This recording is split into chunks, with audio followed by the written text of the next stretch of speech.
Patrick, here we go. New season. It started again. It was an interminably long off season, but it's an even longer season. So we kick off Canucks Training Camp preview. Kind of an interesting Canucks off season. So before we get into what's happening ahead of us, what's your impression of what happened from the last time that horn sounded in an actual Canucks regular season game with no more playoffs again? What's your take on how the off season's gone?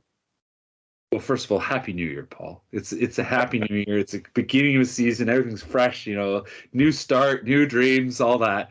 And I'm just trying to think, where were we the last season? I mean, I remember talking to Rick talking about Quinn Hughes. Could he be the captain? Yes, I think he could be, essentially. As off seasons go, I'm not sure we've actually had one that has been positive in the way that this one's, I would say, relatively positive. But then again, the bar was so low for so long that's not saying much. What they did this summer, I think, is the other thing to recognize, is that it wasn't, they didn't try to hit any huge home runs. There was no Kuzmenko type signing. They had a clear task in front of them. They needed to shore up their defense. They shored up their defense. They found a couple interesting options as depth forwards. That's an eternal search in this market. We've heard tons about who will be the third line center since, I can't even remember when that wasn't a discussion, probably going back to the Mike Gillis days. It was the last time that, things seemed sort of certain in that sense.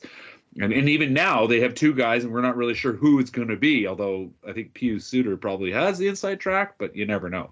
Yeah, so Patrick, are you saying that eternal thing? Are you saying that there's a shore on the horizon from the Sea of Granlunds? Yes, okay. possibly.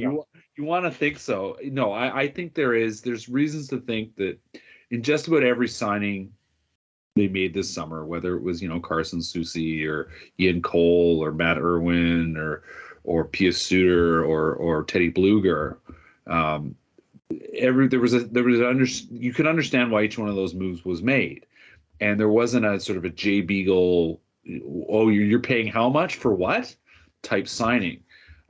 We just didn't see that this year, and there was some restraint involved.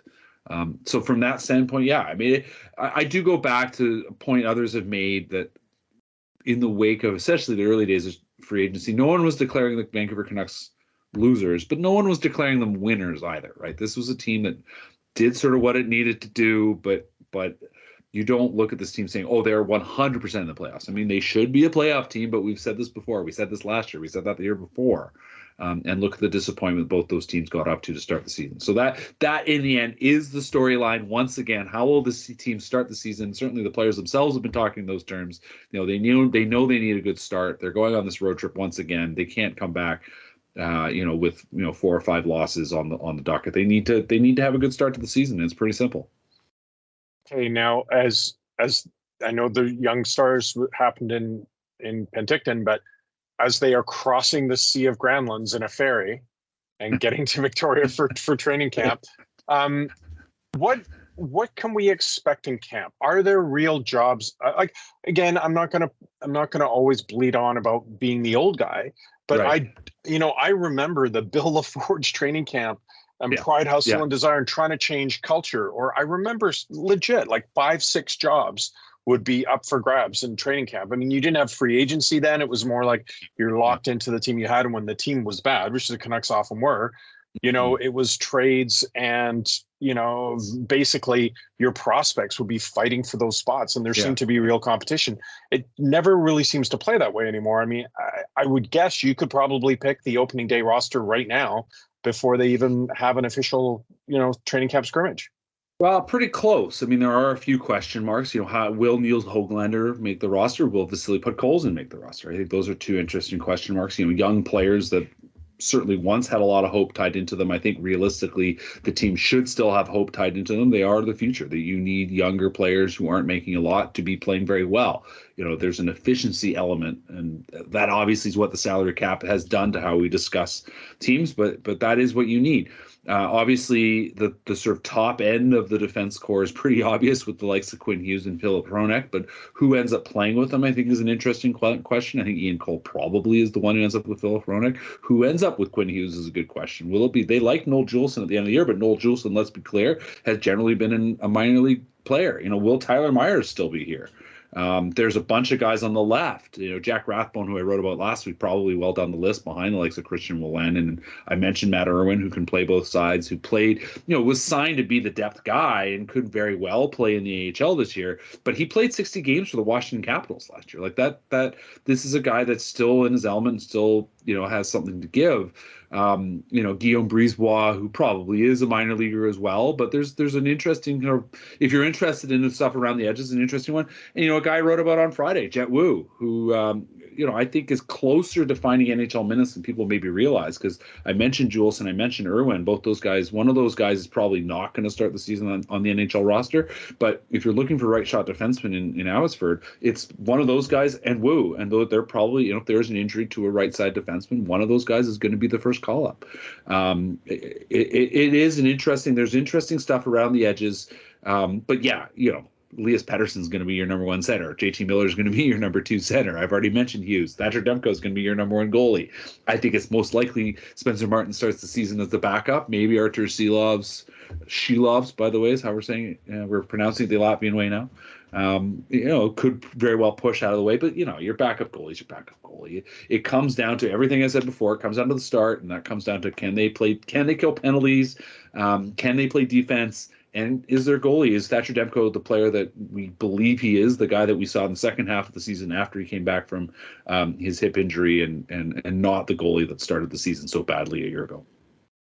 So it's kind of funny. Like, I don't think Vancouver stands out any more than other NHL markets, or frankly other professional sports teams.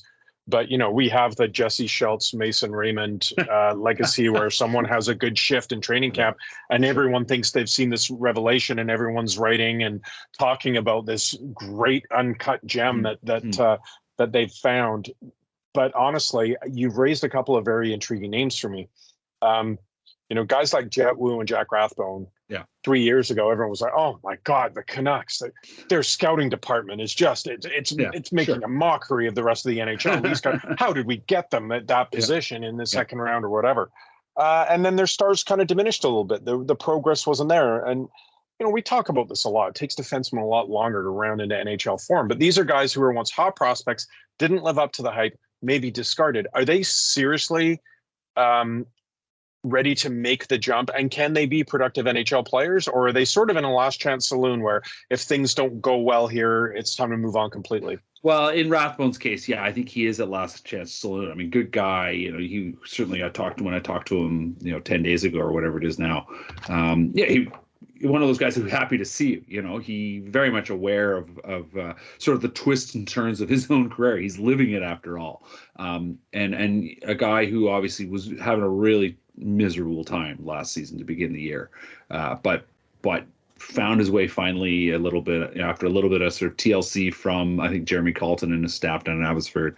Found his way again, ended up playing a late season cameo, at least got to meet the coaching staff here, and play well in the playoffs. But like I said, there's a lot of competition in front of him. So I whether if he plays a game this year, I don't know. I think that's a fair question. Jet Wu, I mean, Ryan Johnston has been very clear. This is a guy who refound himself, found his identity again. He's a hard-hitting defenseman who works hard. He's tough to, that proverbial tough to play against. Will he be a regular NHL defenseman? I think that's still a very big question. Could he play games? I think that's very likely.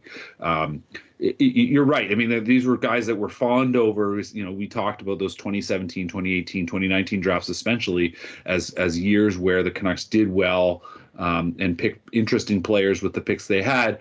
And as I've written before, there is a story about development here as much as scouting. Scouting delivers the talent, but it's on the team to develop the talent. And I think the conclusion is that I think the tools that Ryan Johnston and his staff in Utica and then that first year in Abbotsford were given from the parent club were just not enough. There wasn't enough there. There wasn't a focus enough on helping these players succeed.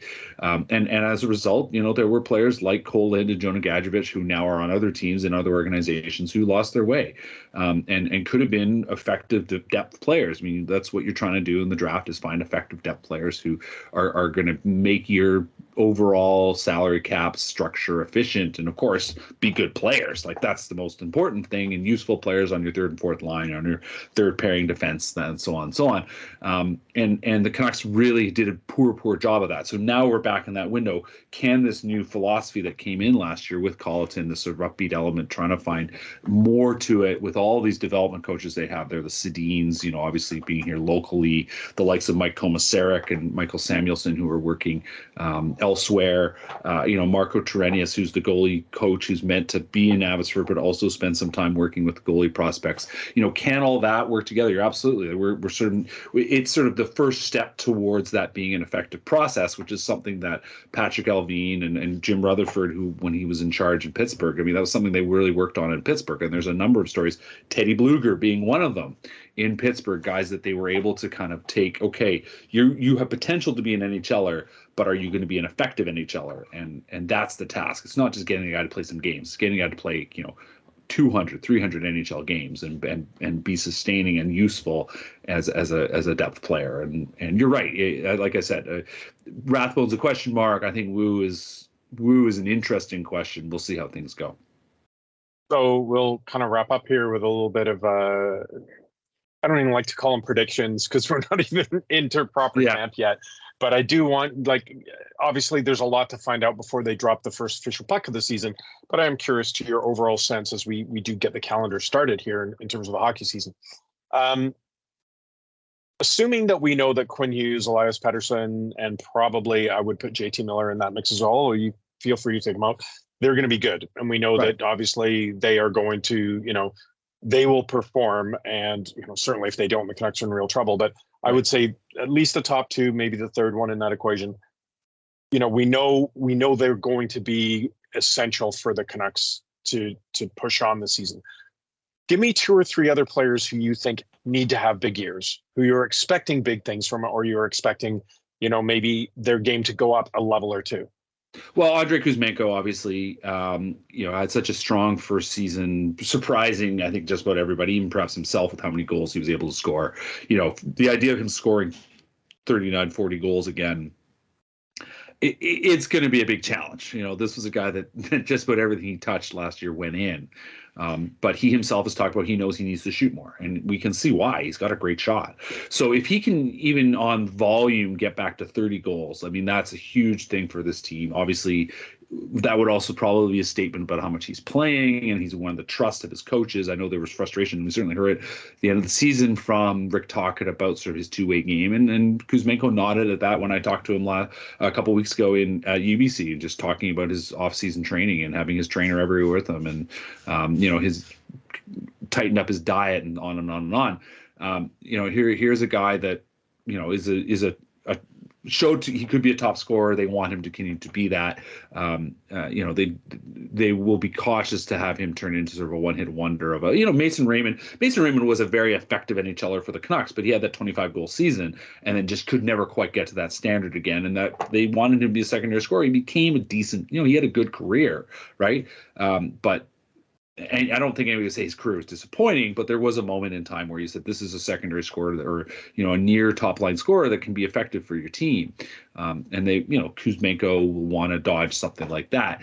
Philip Hronek, obviously, they paid a mint to get him in a trade last year. They need him to be that kind of 1B defenseman. They're looking at, obviously, Quinn Hughes to be the number one guy, but they want Hronek, I think, to anchor down a second pairing, basically. And so that you have two strong pairs that play the bulk of your game. If you look at, say, how the Minnesota Wild used to do things with their when they had the strong defense core, kind of four guys play the bulk of the minutes, and that third pairing played about 10 minutes a night and kind of gave everyone else a rest. I think that is what they need. Hronek, obviously, again, not necessarily known as a defensive defenseman, but a guy who controls the puck and gets the puck up the ice in a way the Canucks struggled overall in the end last year, and even the year before, and part of the reason why they didn't make the playoffs. And then third, I think we've got to talk about him. We talk about him every year, it seems like, but Brock Besser. Last year vowed it was going to be the year he got 30 goals, struggled, obviously had the hand injury early on, essentially asked for a trade, now is happy again. But he knows the challenge in front of him and the task in front of him. He's being paid to score. He needs to score. He changed his off-season workout regime, or regimen, I guess is the right word. Figured out what and so we'll see. He needs to be a guy, and if he can be an effective scorer, second line winger, whether it's playing with Pettersson, playing with Miller, perhaps even finds a two-way game to himself and becomes that sort of two-way guy playing on the third line. Be probably him or Connor Garland playing on that third line as things stand.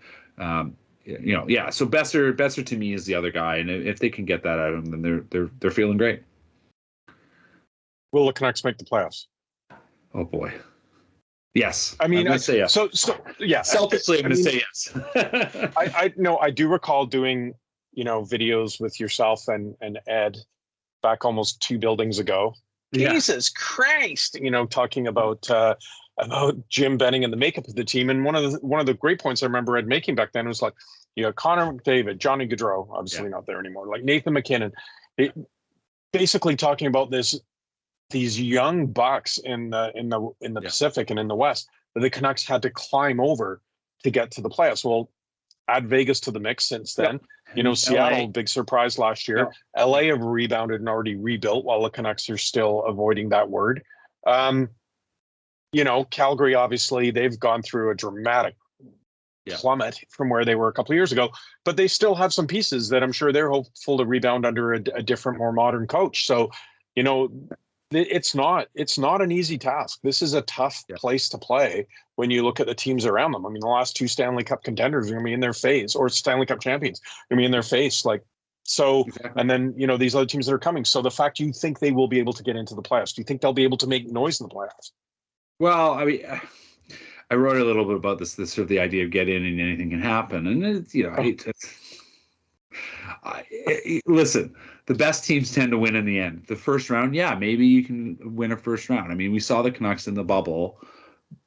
That there were circumstances all around them. Minnesota didn't really want to be there. They beat the Minnesota. St. Louis were worn out. They were the defending champions. Canucks knocked them out, right? And then they hit the wall against Vegas, who have been, since they joined the NHL, one of the sort of leading lights in terms of roster construction in the NHL. And obviously now with Bruce Cassidy and defending champions, like that, there's a team that's everyone's going to be looking to them set the pace again. It's a tough division. There's no doubt about it. And you look at Edmonton, obviously Connor McDavid, sort of as I think probably the second best team in the division. You're curious how the Kings are going to progress based on off how they played last year. The Kraken obviously being a playoff team. Can they repeat that, or was it a sort of a bunch of things kind of all coming together and a little bit of luck, a little bit of talent, a little bit of timing. And Calgary, like you said, Calgary is a big question mark. Like the Canucks, there's a lot of talent there. But can they put it all together? Is this the sort of this reset that they're going through? Will they be able to find their way back to the playoffs? They obviously slumped down the stretch last year, couldn't find anything right, get anything right. The Canucks are going to be in the mix. And so when I say yes, obviously it's selfishly because I would like to cover some playoff games. There's enough talent here that I think that they will find a way. They will finally take. I think this is the year they're finally going to take the step forward. Now, I've said many times in the past I should never make predictions because you're always going to be wrong. So, of course, now this means they won't make the playoffs. But you've asked me, and I've given you my answer. And I will remind you whether you're right or wrong all season long, depending on what the track is. Okay, well, we're going to leave it there for now. Get in and anything can happen. Next thing you know, you'll be telling me that your brunch plans conflict with those early Sunday morning football games. Exactly. It's a good thing to have, Patrick. We're going to have you all season, and we'll mix Ben Kuzma into the recipe as well. We've got lots of new ideas, which we're still formulating for the start of the year. You don't need Facebook to read news, people. Just go to theprovince.com. Or YouTube. Sign up. YouTube. You can sign up for our newsletters. You'll have all our Canucks, all our other sports stuff. We're going to be weaving JJ Adams and Steve Ewan both will expanding our Canucks coverage this year. More people, more stories, more videos, more chats, more interactivity.